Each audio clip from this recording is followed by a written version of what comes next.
Hai guys, balik lagi konten kita Husni Altia disingkat HT episode 1. Untuk kali ini kita mau ngebahas tentang yang mungkin yang lagi viral di zaman-zaman sekarang nih, antara nikah dulu atau mapan dulu. Nah, kalau untuk orang-orang nih yang pengen banget bingung kan antara nikah dulu atau mapan dulu, dan untuk kita berdua yang udah nikah, kita itu dulu nikah dulu baru kita ngejar mapan. Nah, kalau gue ini berpendapat nikah dulu. Kalau Ayang? Kalau menurut aku nikahlah ketika siap. Nggak, kalau aku tetap nikah dulu baru siap. Karena kalau misalnya kamu nunggu siap dulu baru nikah, nanti kayaknya nggak siap-siap deh. Gimana? Apa kita mau berpendapat? Aku dulu ya.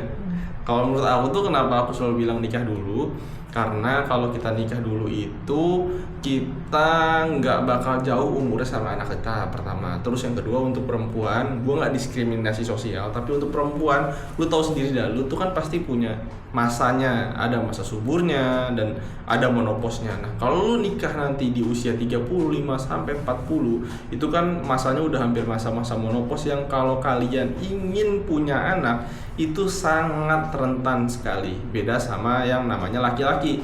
Tapi laki-laki juga, contoh, kalau misalnya lu nikah di umur 40, berarti kan lu masa muda lu sama anak lu mungkin sekitar 10 tahun lagi. Ketika lu umur 50 tahun dengan stamina lu yang udah berkurang dan anak lu lagi energik-energiknya, nah lu kurang bisa ngimbangin. Makanya kenapa gue tuh selalu bilang nikahlah dulu. Kalau lu nunggu mapan dulu, kalau nggak mapan ya nggak nikah. Kalau misalnya rezeki lu memang harus nikah dulu dan rezeki lu baru datang pas nikah, ya kayak gimana, ya nggak? Dan nggak ada salahnya nikah dulu. Kalau untuk laki-laki nih, yang gue rasain karena kita sama punya hormon yang namanya nafsu, ya gue lebih milih nikah dulu. Kalau lu nggak nikah, nanti gimana cara lu melampiaskannya daripada lu nantinya bertimbul dengan dosa. Nah, makanya gue selalu menyarankan untuk nikah dulu. Nanti kalau kalian udah nikah, rezeki kalian itu bisa datang sendiri, bisa kalian cari lagi, kesuksesannya bisa dicari lagi, bisa saling support lagi, bahkan kalian bisa saling support dari dalam rumah secara berdua, kayak begitu. Nah, untuk Ayang bagaimana untuk pendapatnya yang mapan dulu?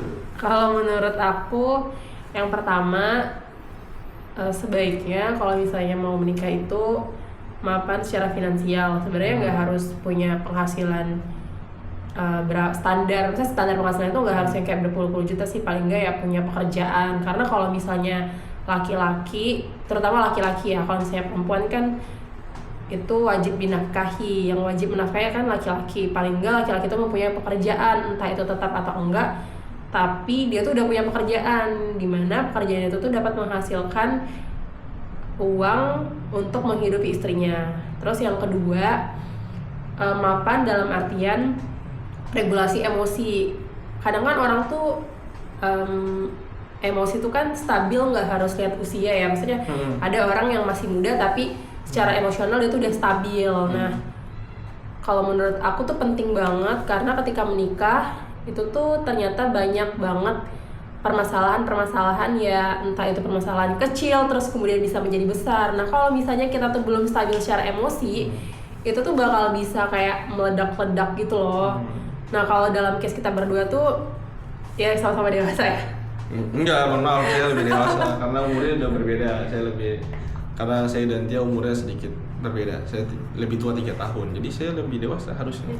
Iya, nah kalau dalam case kita tuh kayak misalnya suami aku yang lebih sabar, sedangkan aku tuh yang emosinya tuh kayak masih meledak-ledak gitu. Jadi penting banget untuk emosi itu sudah stabil. Kemudian yang ketiga, kenapa sih harus mapan dulu?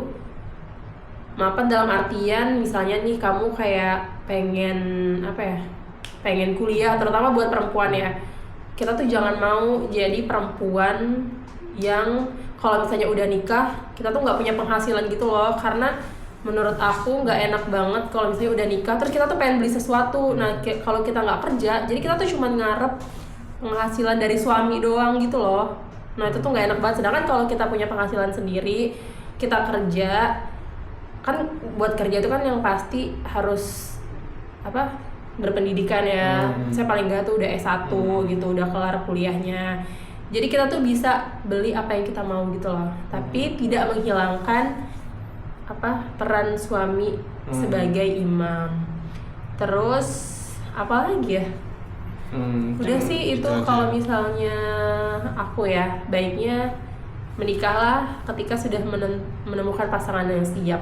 Kalau misalnya ada yang nanya nih, kok bisa sih misalnya he's the one gitu, kenapa sih jawabannya, kenapa sih bisa memutuskan untuk memilih kayaknya dia nih orangnya. Nah kalau menurut aku tuh kalau udah jodoh tuh kayak beda gitu ya di hati, terus kemudian semuanya tuh kayak diperlancar, itu sih. Oke, mungkin itu pendapat dari Kakak Tia, ini pendapat dari gue, kayak gitu. Jadi mungkin untuk kalian yang mungkin silang pendapat juga dan kalian ingin menikah tapi silang pendapat, dengan pendapat yang satu masih emosian, pendapat yang satu masih kurang penghasilannya, kalian bisa ngomongin di tengah-tengah dan kalian bisa cari solusinya tuh kayak gimana. Sama itu, saya aku potong satu lagi. Kalau misalnya tadi kan kamu bilang tuh perempuan tuh punya masa reproduksi. Kalau menurut aku nggak sih, di zaman sekarang tuh banyak banget orang, bahkan sudah banyak contohnya orang-orang yang sudah misalnya berusia 35, 40 tapi masih bisa melahirkan.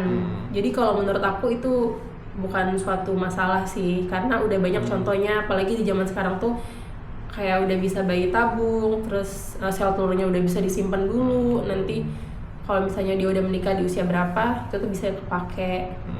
Jadi itu enggak sih guys. Tapi aku setuju nikah dulu. Setuju sama dia. Jadi kayak gitulah.